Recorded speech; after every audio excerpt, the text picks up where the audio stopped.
y a très longtemps, bien avant que les routes ne sillonnent les terres rouges et que les grands royaumes ne dressent leurs murailles, il existait un petit village nommé Kalandou, caché au creux des collines. À Kalandou, tout le monde vivait au rythme de la terre, du vent et du grand baobab qui trônait au centre de la place. Le baobab n'était pas un simple arbre, c'était l'arbre sacré. Celui qui écoutait les vœux, gardait les secrets et protégeait le village des mauvais esprits. À son pied était posé un vieux tambour de bois, si ancien que personne ne se souvenait qui l'avait façonné. On disait que lorsqu'un danger menaçait, le tambour battait tout seul, avertissait les habitants.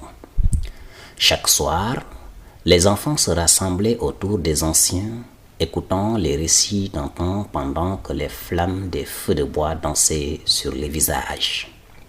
Un soir, alors que la saison sèche s'éternissait et que la rivière s'amenuisait, le vieux sage Mbaye le raconta. Le jour où le tambour battra sans main d'homme, suivez ses échos jusqu'au bout de la forêt. Vous y trouverez ce que vous aurez perdu. Les enfants écoutèrent, émerveillés, mais pensèrent que ce n'était qu'une légende. Pourtant, une nuit, alors que la lune se cachait derrière de lourds nuages, un battement sourd réveilla tout Kalandou.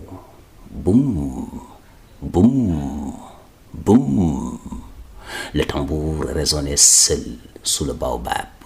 Sans que personne ne le touche, les hommes sortirent armés de lances et de torches.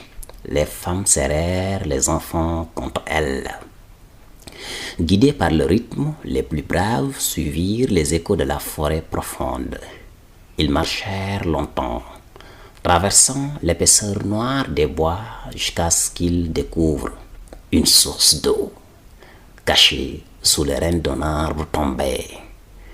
Le clair ruisselait doucement, prêt à sauver le village assoiffé. Depuis ce jour, les habitants de Kalandou construisirent des puits autour de la source et le tambour ne battit plus jamais seul. Il resta là, fidèle, au pied du grand baobab, gardien silencieux de la vie du village.